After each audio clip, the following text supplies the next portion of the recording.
All right, this is the notes video for lesson 10.7. The title is Theoretical and Experimental Probability. This is basically two different ways of calculating the likelihood of something happening. Theoretical is basically what should happen, whereas experimental is you actually perform some experiment, you keep track of the results, and then you can calculate probabilities based on not what should have happened, but what actually did happen in some experiment. So here's what was in the notes file here. Theoretical probability is based on uniform probability. So let's talk about that real quick. In a uniform probability model, each outcome has an equal probability of occurring. So if I flip a coin, each side of the coin is equally likely to land heads up or tails up. If I roll a number cube, each of the 6 faces is equally likely. If I flick a spinner, each section of the spinner has to be equally likely for it to be a uniform probability. If it is, we can calculate the theoretical probability quite easily because we have the number of ways something could happen out of the total number of possible outcomes. So if I flip a coin, it's something out of 2 because 2 things could happen when you flip a coin. If I roll a number cube, it's something out of 6 because there's 6 things that could happen when I roll a number cube. We can actually do that without performing any sort of experiment at all. We can just do it theoretically what should happen. So think theoretically is what should happen. What should happen. So that's theoretically is what should happen. However, I can actually perform an experiment and keep track of the results. And so if I do some experiments, so I flip a coin repeatedly and keep track of the results, or I roll a number cube repeatedly and keep track of the results, if I keep track of those results, I can use those experimental results and actually calculate the probability that way. So experimental probability is what actually does happen. So theoretically is what should, experimental is what actually does. These two, if you do enough trials in your experiment, this should be pretty close to the theoretical. It doesn't have to be exact though. If you flip a coin 2 times, it's not necessarily going to be heads once and tails once.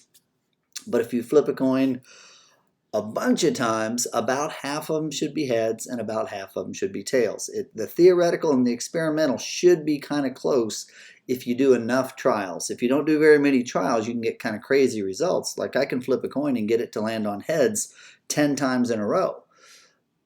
I shouldn't base probability calculations on such a small sample though, because we know that theoretically half of them should be heads, half of them should be tails.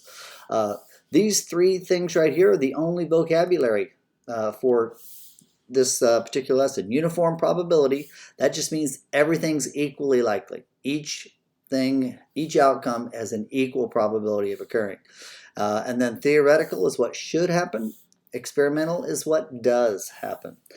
So let's take a look at some examples here. So example 1, it's all worked out for us here, but let's take a look at it. It says the table shows the results of an experiment in which a number cube was rolled.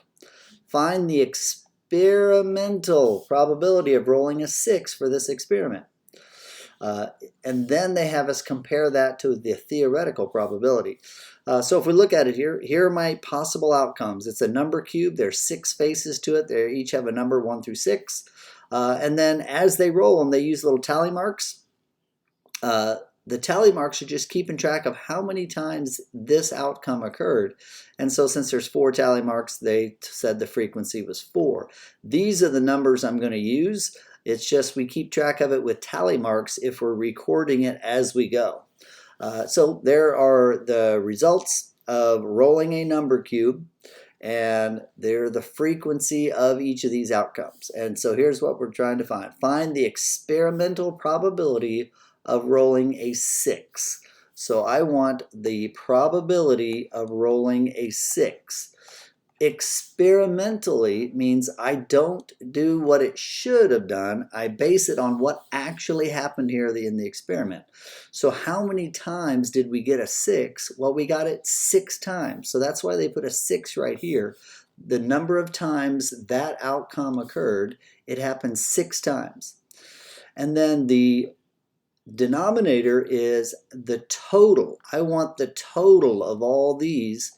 So this total is what goes down here, the number of possible outcomes. So if we look at it, 4 and 6 is 10, 2 and 8 is another 10, so that's 20, 3 and 6 is 9, so it's out of 29. And then if you actually do the division there, 6 divided by 29, and it's approximately 0.21, so it's about 21%. That's where they got that 21% right there. So this is the experimental probability because we based it on what happened in the experiment. But theoretically, the theoretical probability, we can calculate that as well. The probability of getting a 6 theoretically, well, on a number cube, these are my 6 outcomes, and only one of them is a 6. So it'd be 1 out of 6. So that's, in theory, what should have happened. And if we take 1 divided by 6, we get approximately 0.17 or 17%. And so that means in the experiment, a 6 occurred more likely than I would have expected. Now it's somewhat close. They're both somewhat close to 20%, but since 21% is more than 17%, a 6 occurred more likely than I would have anticipated. And that's not super surprising since there's not a ton of trials here. If you did a bunch, like millions of trials, then these two should be getting close to one another. You wouldn't expect them to be exactly the same necessarily, but they should be getting close to one another.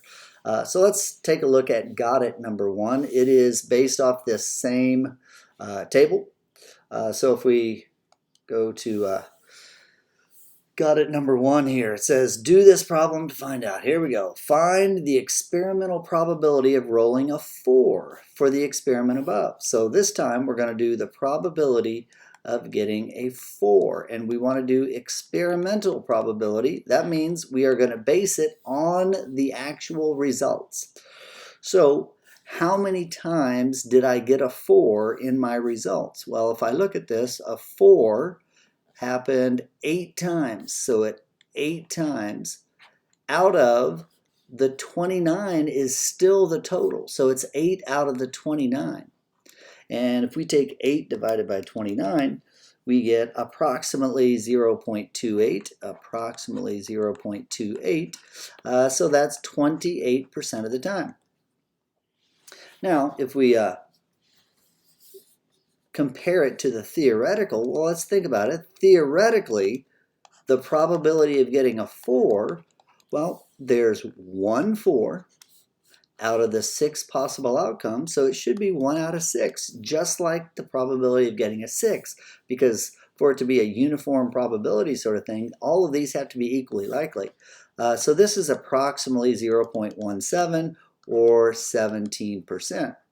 So we can see from these results, in the experiment, a 4 happened way more than I would have anticipated.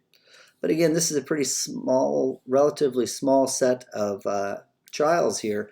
If you did thousands upon thousands, you wouldn't expect it to be that big of a difference. But in my experiment, the 4 occurred quite a bit more. Since 28% is quite a bit more than 17, it occurred more than I would have expected. So let's take a look at some slightly different problems.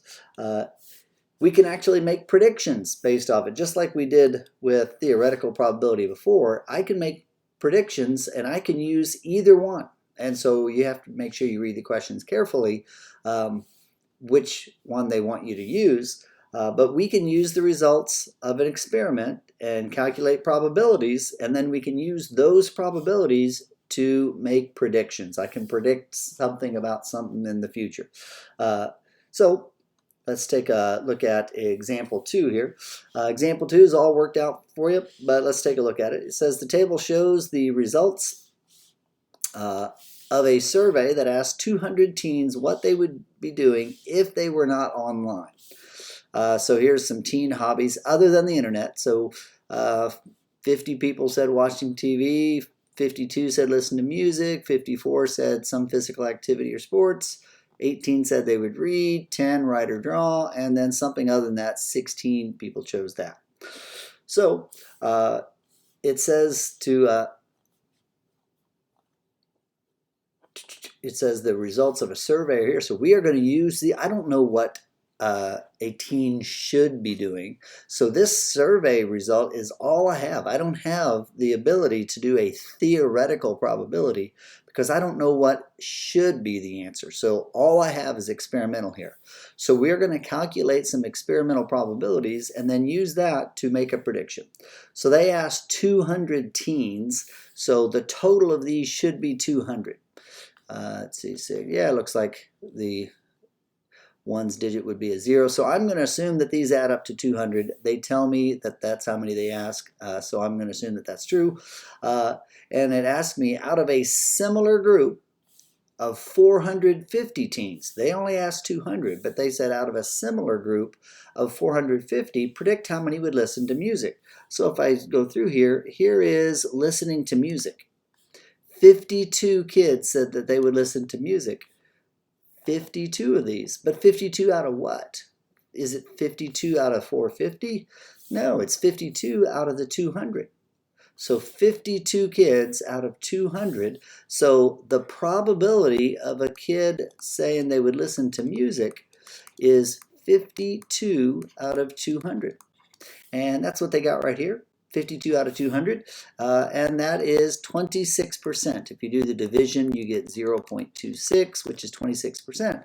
So what that means is I should expect that 26% out of a similar group would listen to music as well. So I would expect to make my prediction, I would expect that 26% of that other group of 450. Now, in this example here, they show using the percent proportion. You're more than welcome to do that. If 26 out of 100, then it's something out of 450. I personally would just use the equation form of this, where this is 0.26 times 450. I think that's the fastest way to do that problem.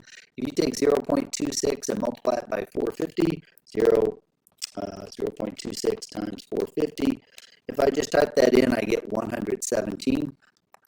And that's what they got. You can set up a proportion, cross multiply and divide. You're welcome to do that. But if you want to just take the percent that you get from the probability and multiply it by this new total. So this is the new total.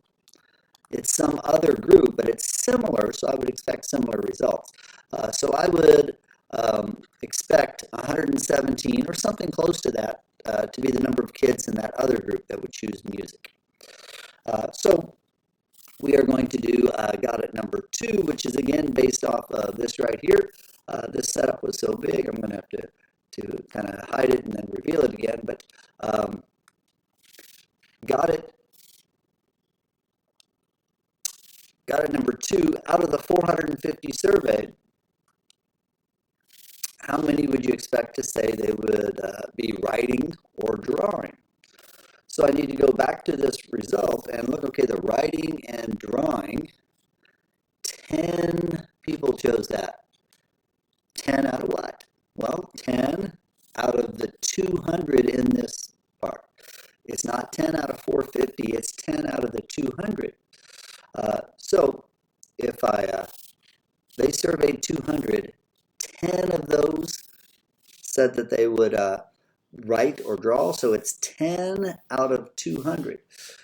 So if we, let me close that down. The probability of a kid choosing writing or drawing, in the table, 10 of them chose that out of the 200. And if you take 10 divided by 200 or convert that into a percent, however you'd like, if you split them both in half, it's 5 out of 100. So this is 5%. So I would expect that 5% of some similar group would also choose writing or drawing.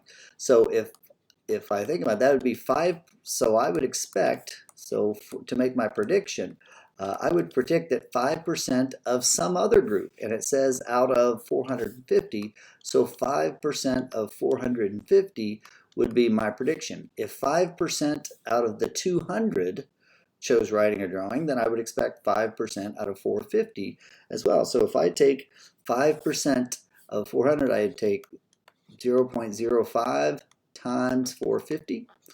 I take the decimal form of the percent times 450. If you'd like, you can do a proportion. You can say something out of 450 is 5 out of 100.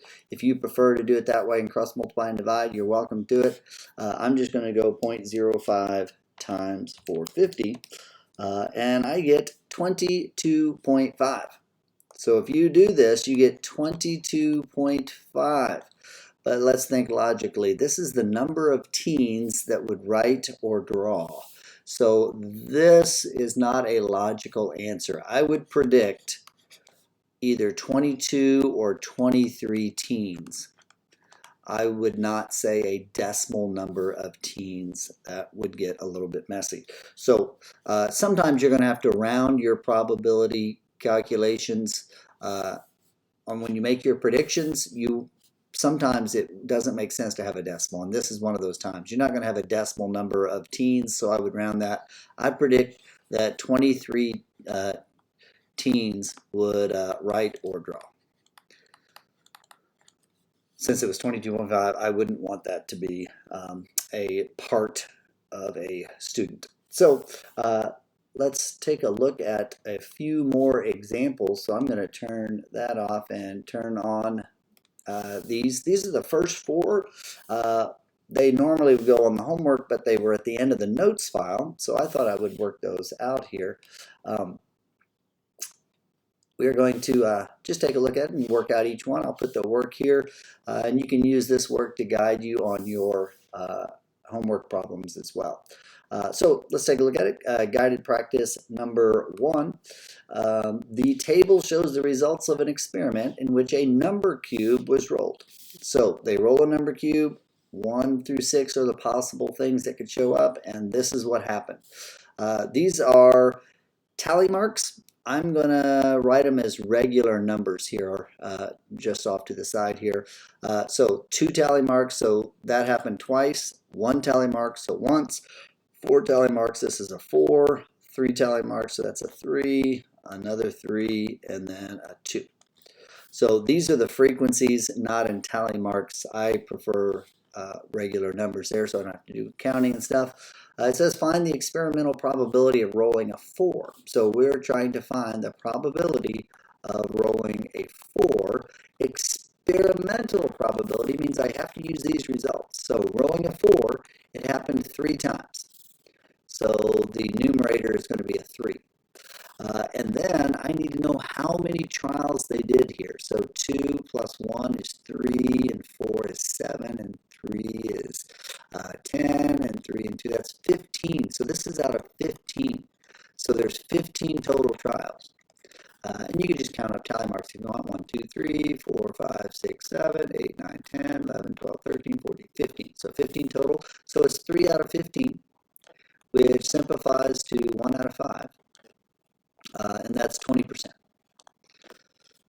1 divided by 5, move the decimal, or 1/5. You can multiply them both by 20 and get 20 out of 100. Then they want me to compare that to the theoretical probability. So that was based on the experiment, the probability of getting a 4 theoretically. So the theoretical one is going to go here. Well, in theory, there's 6 sides on the cube. So only one of those 6 is a 4. So it's 1 out of 6, or approximately 17%. 0.16, and then repeating 6 is the decimal form.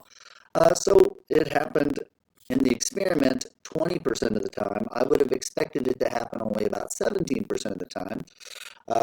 So that means that a 4 happens slightly more than I would have expected. It's not that big of a difference, so I'm not totally shocked.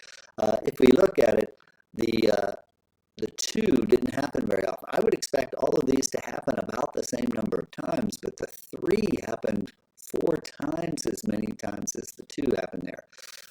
So when you have a small number of trials, you can get variations like that. But if you do more and more and more trials, if they're all equally likely, these should even out or get close. They wouldn't necessarily be exactly the same, but they should get close. So let's take a look at guided practice number 2. Isaiah flipped a coin 40 times.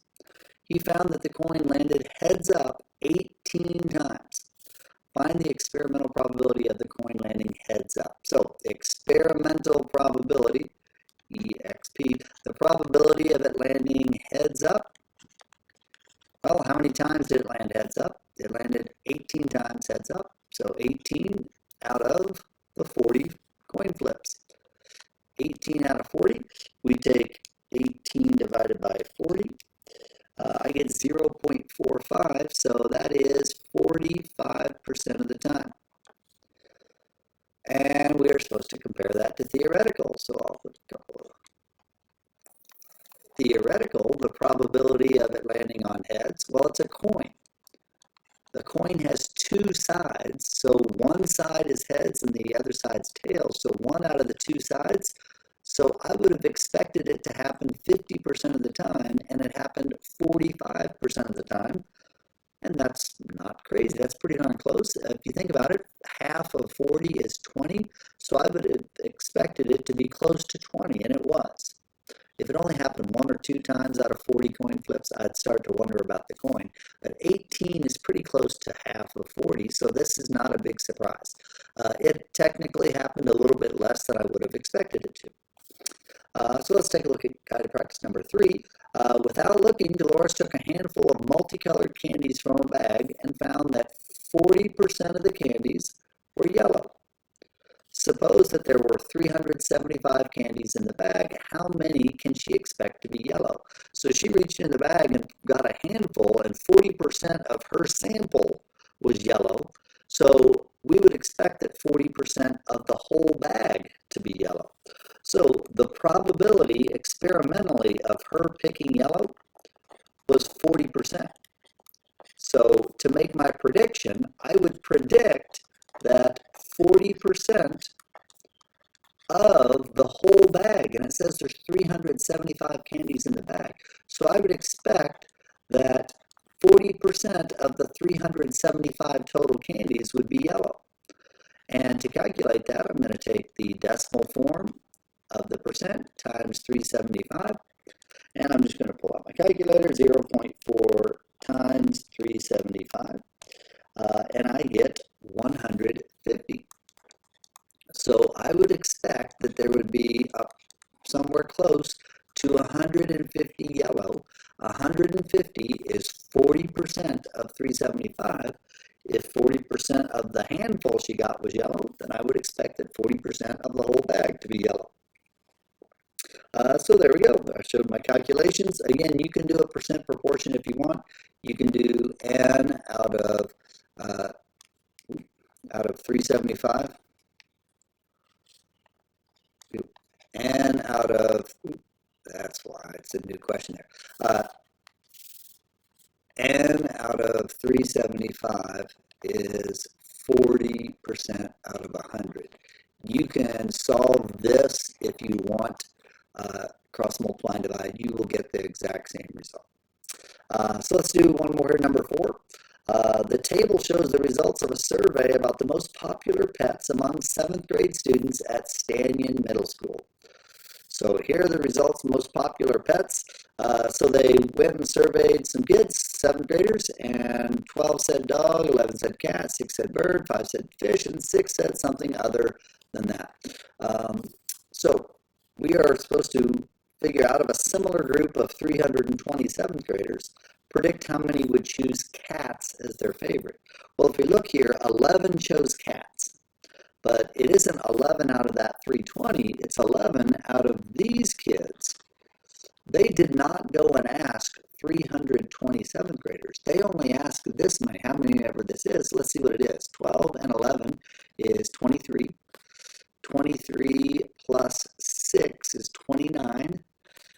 29 and 11 is 40. So this is 40. They asked 40 kids. They didn't tell me that, but I can add these up. If you go and add all these up, if you add up all the results, you get 40. So they asked 40 total, and 11 of those 40 said that their most popular pet was cat.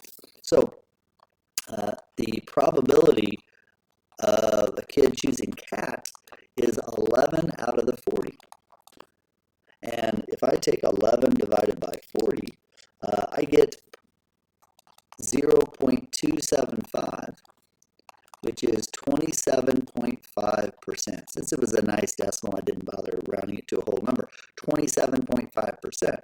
So if 27.5%, 11 out of 40, if 11 out of 40 said cats, then I would expect that same percentage to choose cats. Even if there's a different group, it's a similar group. So I would predict that that same percent, I would predict that 27.5% of the 320 students would also choose cats. So if I take 0.275 times 320 times 320, and I get 88. So I would expect 88 to say cats. Now, if they do the survey and 90 of them said cats, that's not totally surprising. That's somewhat close.